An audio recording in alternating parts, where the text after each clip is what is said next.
Good morning. It's John Gilkison here. It's Saturday, August 8th, 2020. And I haven't shot a blog in a while, but I've been meaning to. This last week I had a couple new subscribers, so I was running around feeling guilty for not producing any material. But anyway, I've been working on a little project. Has to do with miles per gallon in city driving. And the reason it came up was because I see a lot of videos and read articles where, quote, auto journalists, experts at this, are always trying to say that EVs do better in city driving and than internal combustion engines. And while that's true, it's a little misleading because all vehicles, when they're traveling on the highway, the only thing the powertrain knows about is aerodynamic loads and rolling resistance. And city driving is a specific case where you get up to speed, then all of a sudden you have to kill your speed and stop. And then you have to wait at a light. And with an internal combustion engine, of course, the engine's sitting there jumping up and down, running, but unless you have stop start. And then you have to go again. Well, you've lost all that momentum, so you've lost that energy, and then you have to put energy back into the system to get it back up to speed, and then you have to kill it again, and so forth. But in point of fact, all vehicle types, regardless of whether they were electric vehicles, hybrids, or internal combustion engines, would get far better miles per gallon in the city at a steady state speed of from 25 to, let's say, 40 miles per hour than they would on the highway. And we're just so used to this because we're always looking at gasoline-powered cars on the lot, and we see the MPG sticker, and it'll say 32 miles per gallon on the highway, 25 miles per gallon in the city.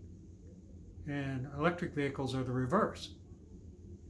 And that's because they can recuperate some of that energy from stopping. And they don't waste any energy when they are stopped. But they still have to get it back up to speed. So the stop is an energy killer. It's just not as much with an electric vehicle as it is with an internal combustion engine vehicle with no regen braking. So I wanted to kind of do a test and get the lay of the land on this. So I took our C-Max Energy, which is a plug-in hybrid electric vehicle, and here's a picture of it right here. Next to our solar panels. So it only has 20 miles of electric only range, but it is pure electric vehicle when you're doing that. And of course we can charge it on solar, so it turns out this 20 miles of electric only range is very useful because it's approximately 60% of all of our driving. So anyway, it just so happens that we live 17 miles from town on an old highway where the speed limit's 55 miles per hour. It's a farm ranch road. But then when we get about 5 miles from town, there's a place where the speed limit is necked down to 40 miles per hour. And there's a hardware store there where you can pull in. And then you got about 3 miles before you hit a light. So there's a driving circuit I could do. There's a turnaround place. So I could drive before I get to that light and pull off and turn around and drive back to the hardware store. And it's a 4.8 mile circuit. And so I set up the car to do this, and I was going to do two different tests. I was going to do a steady state test where I drove the 4.8 miles without stopping. So I got up to 40 miles per hour and drove all the way to the turnaround. I had to slow down, of course, for the turnaround, but I managed to not have to stop. And I got back on the road and I went back to the hardware store. And So what happened is the vehicle used 900 watt hours to go 4.8 miles. Turns out that's 109 miles per gallon. But I managed 187.5 watt hours per mile on average. So the temps were in the 90s, the mid 90s, very little wind. So, and then doing a round trip, of course, I took the elevation changes out, which were very minimal. So then I did the test again. And when I did it again, I stopped 3 times before I got to my turnaround. I pulled off the side of the road and I stopped, and I had a timer, and I would time 30 seconds like I was waiting for a red light. And then I would go again.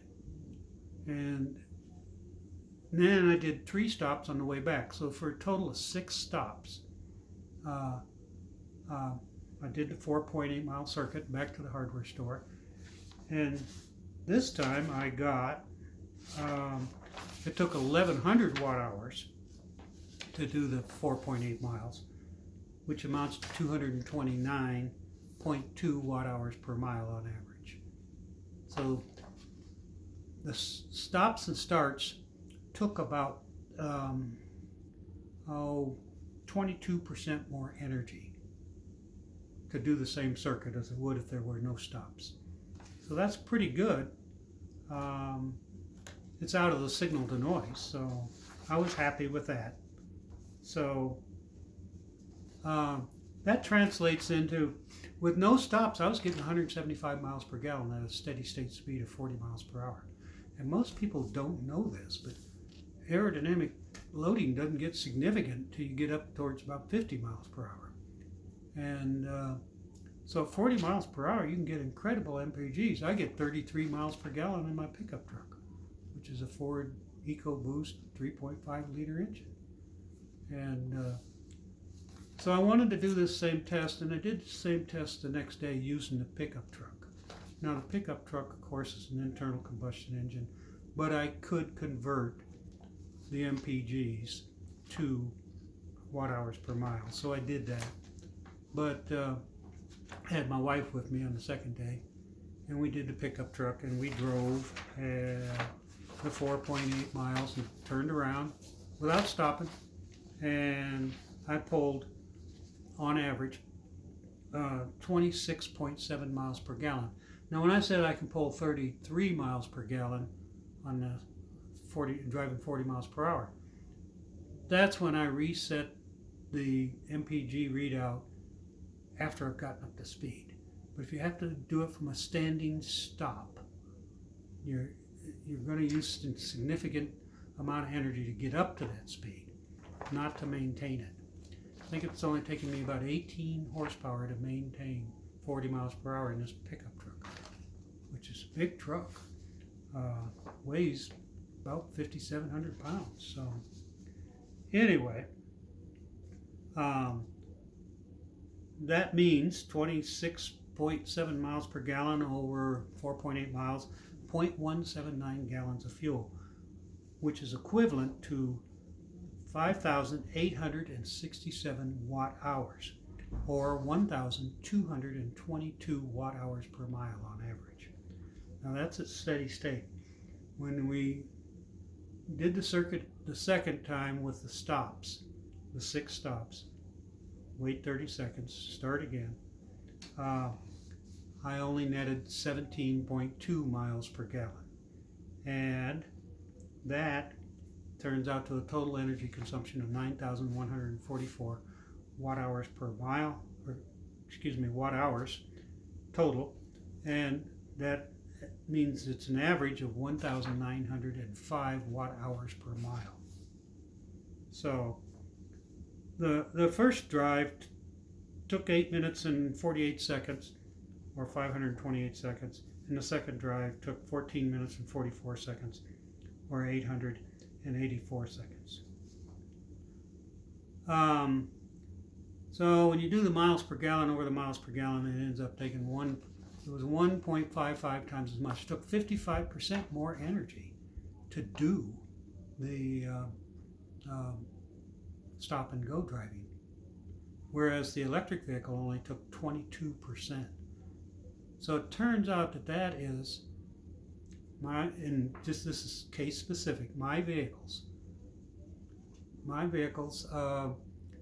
it took 2.5 times more energy to drive and stop and go driving in this scenario I set up in my internal combustion engine truck than it did my electric vehicle. So both vehicles lost energy over what they would have needed if they didn't have to stop. So I can't say it's a general rule, but 2.5 times more energy than the electric vehicle needed for the stop and go circuit. So there you have it. I think a lot of people are confused about this. Your best highway miles, MPGs, in any vehicle, regardless of vehicle powertrain type, would be at a steady state speed of 40 miles per hour over highway driving at 55, 65, 75 miles per hour. Because once you get into the aerodynamic regimes, the loading on the vehicle goes up significantly. It goes up by cube root of the speed. So, I mean, it's just horrendous. At 75 miles per hour, you're trashing your MPGs. And the only answer to that is better aerodynamics. But all vehicles would benefit from getting rid of stoplights and stop and go driving in city traffic. And that is possible. I wrote a blog on it back in 2009, and it's in my book, Driving on the Moon, which has been published by Amazon. I mean, not published by them, but you can buy it at Amazon. And it's in there about get rid of stoplights, improve. I think the title of the blog is Get Rid of Stoplights, Improve MPGs Dramatically. And I wasn't even thinking about electric vehicles when I wrote that blog. But the answer would be to totally reconstruct the way our city streets are set up and get rid of left turns, get rid of street lights and so forth. And it would have to be similar to an interstate kind of setup where you had wide radius turns to make turns and get on different streets. And you would only have some stop and go on secondary streets, like when you got to your home or whatever. But not the main streets. And it would be possible, but none of our traffic engineers have tried to do it. They won't synchronize lights either, hardly ever. So there you go. Stop and go driving's a real killer on MPGs. So we'll see you all down the road, everybody, and hope you don't have too many stops. Take care. Bye-bye.